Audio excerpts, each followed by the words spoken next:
감정을 전달하는 그런 이미지 중에서는 사실 영상과 사진은 약간 구분을 하긴 해야 됩니다. 여기 이 세 가지 이미지를 보셨을 때 어떤 이미지를 봤을 때 제일 먼저 눈이 갔었고 그다음에 뭔가 좀 감정이 전달되는 것 같으신가요? 아마 제가 생각했을 때는 대부분의 분들이 이 장면을 보고 가장 먼저 눈이 갔을 거고 그다음에 그러한 이유는 분명히 한 게 있죠. 왜냐면은 이 소녀는 정면으로 지금 카메라를 주시하고 있고 카메라를 정확하게 주시하고 있는 그런 인물이 있으면은 사람들은 자신도 모르게 굉장히 그 피사체에 바로 눈이 가게 돼 있습니다. 그리고 그 피사체와 자기도 모르게 살짝 교감하려는 그런 느낌이 있거든요. 그래서 영화에서는 사실은 정면으로 이렇게 뚫어지게 카메라를 쳐다보는 장면을 거의 쓰지 않아요. 왜냐면은 그게 약간 force wall이라고 해서 관객과 그럼 영화 내 캐릭터 사이에 가상의 벽이 있는데 그거를 깨부신다는 그런 느낌이 들면서 관객들이 자신을 계속 쳐다보고 있는 그 캐릭터를 계속 바라볼 때는 조금 불편하다는 느낌을 받을 수 있거든요. 그래서 영화에서는 의도적으로 지금 이와 같은 아프가니스탄 걸이라는 이 작품 같은 이러한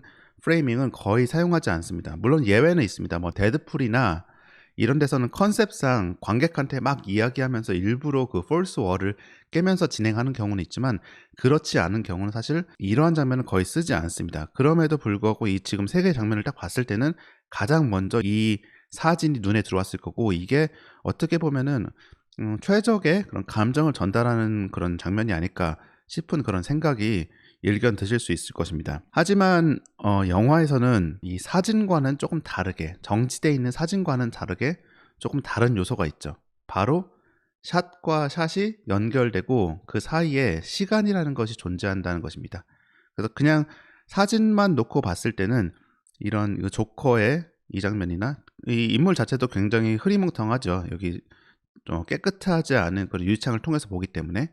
그리고 또 하나는 이제 블레이드 러너의 굉장히 익스트림 와이드 샷 이런 걸 보면서 어떤 뭐 감정을 느낄 수 있을 것인가 그 의문이 들잖아요. 근데 이게 영화 안에서 예를 들어서 이 조커의 장면은 이 버스 안에서 앞에 앉아 있는 어린아이와 계속 이렇게 장난을 치는데 엄마가 이 조커 주인공을 보면서 아이 보고 이상한 스트레인저와 놀지 마라 하면서 딱 다그치면서 하니까 조커는 이때까지만 해도 세상과 좀 소통하려고 노력을 하는 친구였어요. 정신분열증 이런 게 있지만 그럼에도 불구하고 점점 세상에서 자기를 차단하는 것 같은 그런 느낌을 받고 결국에는 그 버스 안에서 자기조차도 자기가 속해 있지 않다는 그런 느낌을 받으면서 창밖을 바라보는 그런 장면이거든요. 그래서 결국 앞뒤 그 맥락을 생각했을 때는 그 버스 안에서 계속 카메라가 머물러 있던 장면에서 갑자기 카메라가 버스 밖으로 딱 벗어나면서 이 장면을 딱 보여줬을 때 이 사람의 그 느낌, 이 느낌을 좀 확 받을 수 있도록 그렇게 연출이 된 거거든요. 그래서 이 장면이 그냥 이 이미지 하나만으로 봤을 때는 이 장면과 조금 그 차이가 있을 정도로 에너지 차이가 있는 것 같지만 맥락상 봤을 때는 이 장면도 이 아프가니스탄 걸 못지않게 굉장히 이모셔널한 그런 장면이 될 수 있다. 마찬가지로 이 장면도 마찬가지입니다. 블레이드 러너에서도 정확하게 그런 장면은 아니지만 이 아래 보면은 작게 두 명이 걸어가고 있어요. 이 사이를 걸어가고 있는데 예를 들어 가지고 이 전 장면에서 이 두 사람을 따라가는 복도에서 따라가는 그런 카메라 트래킹샷 한 미디엄샷 정도로 찍었다고 칩시다. 그러면 이제 한 상반신 정도 나오겠죠. 그 정도로 따라가는 장면을 쭉 나오다가 뭔가 이 공간에 대한 관객들은 정보가 없어요. 굉장히 미스테리한 뭔가 책장 같은 것들이 계속 놓여 있는 그런 공간을 걸어가고 있구나 싶었는데 그때 인제 한번 이렇게 익스트림 와이드 샷으로 확 펼쳐지는 이런 장면을 딱 만들어내면은 이 장면 자체에서 뭔가 경외감 '아 여기가 이렇게 거대한 장소였어? 이 장소는 뭐지? 뭔데 이렇게 또 천장은 안 보일 정도로 어두울 정도로 높지?'